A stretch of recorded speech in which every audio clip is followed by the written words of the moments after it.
Jurassic World evolution में हमें एक खूबसूरत और हिंट देने वाली दुनिया दिखाते हैं। एक ऐसी दुनिया जहाँ डायनासोर फिर से जिंदा होते हैं।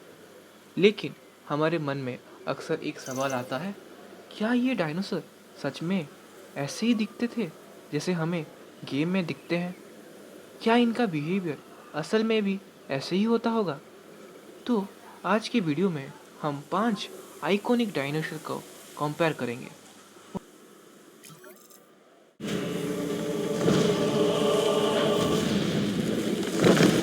सबसे पहले आता है उस नाम का जिससे हर जुरासिक फैन चाइल्डहुड से डायनासोर टीरेक्स लगभग 60 से 66 मिलियन साल पहले लेट क्रिटेशियस पीरियड में नॉर्थ अमेरिका में पाया जाता था। इसके फॉसिल्स मोनाटोना और साउथ डकोटा जैसे जगह पर आज भी मिलते हैं। अब बात करते हैं इसके सबसे ताकतवर खासियत की। टीरेक्स की बाइट फोर्स भी लगभग 5800 से 12,000 न्यूटन थी, जो किसी भी लैंड एनिमल में अब तक रिकॉर्ड की गई सबसे पावरफुल बाइट है।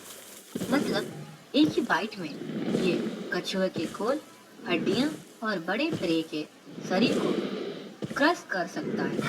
अब मूवीज में और गेम में टीरेक्स को अक्सर 40 से 50 किलोमीटर की स्पीड से ज़्यादा दौड़ते दिखाया जाता है, लेकिन असलियत में उसके शरीर के साइज और वेट इतना ज़्यादा है कि ज़्यादातर पैलेटोलॉजिस्ट मानते हैं टीरेक्स सिर्फ 18 से 22 किलोमीटर प्रति घंटा की स्पीड से दौड़ सकता है।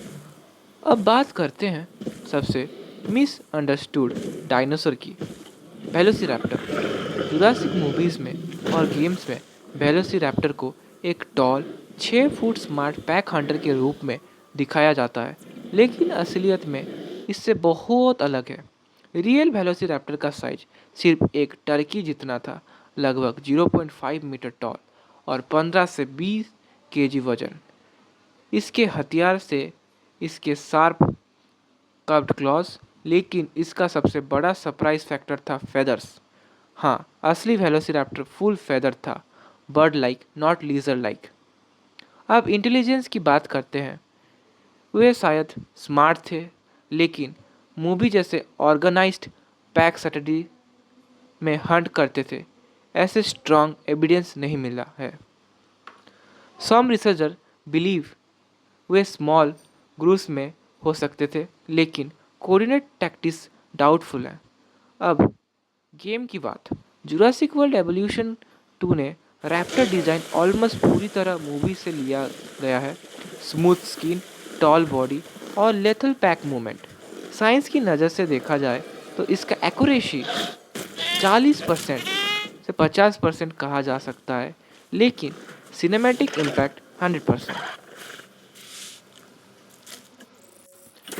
अब आते हैं उस डायनासोर पर जिससे अक्सर टीरेक्स का सबसे बड़ा राइवल माना जाता है, गिगानोटोसॉरस।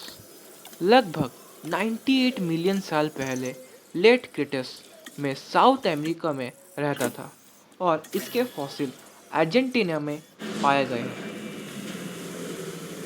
नाम से ही पता चलता है, गीगा मतलब जाइंट, नोटो मतलब साउदर्न यानी दक्षिण का विशाल छिपकली। मूवी और पॉप कल्चर में इसे टीरेक्स से भी बड़ा ज़्यादा डेंजरस दिखाया जाता है, और इस बार यह पूरी तरह माइथ नहीं है, क्योंकि साइंटिफिकली देखा जाए तो गिगानोटोसॉरस की लेंथ लगभग 12 से 13 मीटर थी, यानी यह टीरेक्स से ज़्यादा लंबा, इसकी बाइट ज़्यादा पावरफुल थी।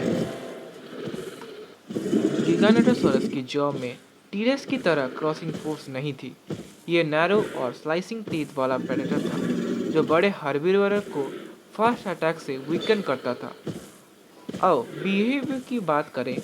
गिगानोटोसॉरस के आसपास पाए गए फॉसिल सजेस्ट करते हैं कि यह कभी कभी ग्रुप में हंट कर सकता था। बड़े टाइटानोसॉरस हर्बीवोरस को टारगेट करता था। इसकी hunting strategy hit and bleed जैसी हो सकती है। अब game accuracy. Jurassic World Evolution 2 में गिगानोडोसॉरस का body shape, speed, slicing attack style, last skull design काफ़ी हद तक रियल साइंस को रिफ्लेक्ट करता है। एक चीज़ मिसिंग है। कुछ थ्योरीज में हल्की डिस्प्ले क्रेस्ट या स्किन स्ट्रक्चर का अनुमान है, लेकिन सर्वमान्य नहीं है।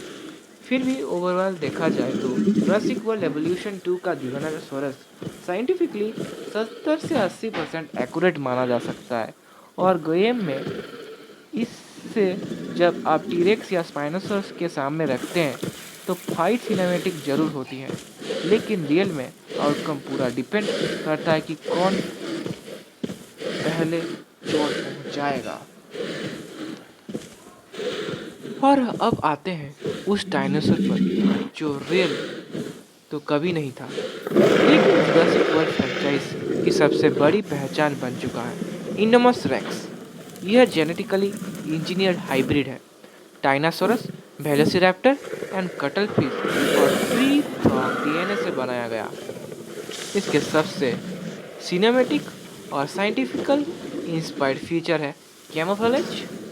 यह एबिलिटी रियल दुनिया में कटलफिश और कुछ रेप्टाइल्स में होती है, जो मसल की मदद से बॉडी टेक्सचर और कलर बदल सकते हैं। इनोमस एग्रेसिव, इंटेलिजेंट और अनप्रेडिक्टेबल दिखाया जाता है, और गेम में भी एग्जैक्टली यही मिलता है। साइंटिफिक एक्यूरेसी के बाद ही नहीं है, क्योंकि ये एक रियल स्पीसीज नहीं है, लेकिन इमेजिनेशन और मूवी एक्यूरेसी के हिसाब से यह परफेक्ट रिप्रेजेंटेशन है। अब बात करते हैं सबसे आइकॉनिक हर्बीवोर की, ट्राइसेप्टर्स। यह लगभग 9 मेट्रिक टन का डायनासोर था, जो क्रेटासॉस के आखिरी दौर में नॉर्थ अमेरिका में रहता था। और हाँ, टीरेक्स और ट्राइसेप्टर्स का एक ही समय पीरियड में रहते थे, जो उनका आमना सामना बिल्कुल पॉसिबल था। ट्राइसेप्टर की सबसे बड़ी ताकत थी इसके हॉर्न्स, जो 1 मीटर से भी ज़्यादा लंबे थे। इसके अलावा इसकी स्कल बोन इतनी सॉलिड थी कि यह प्रेडेटर को फ्रंटली फेस कर सकता था। फॉसिल सजेस्ट करते हैं कि फाइट शॉर्ट और पावरफुल होती थी, लॉन्ग स्टेमिना बेस्ड। अगर आपको इस तरह का एजुकेशनल पर सिनेमेटिक कंटेंट पसंद आया है तो कमेंट में बताइए कि अगले वीडियो में किन डायनासोर को कवर करूं। वीडियो पसंद आया तो लाइक, शेयर और सब्सक्राइब जरूर करें। मैं मिलता हूं अगले episode. Till then keep exploring the lost world of dinosaur.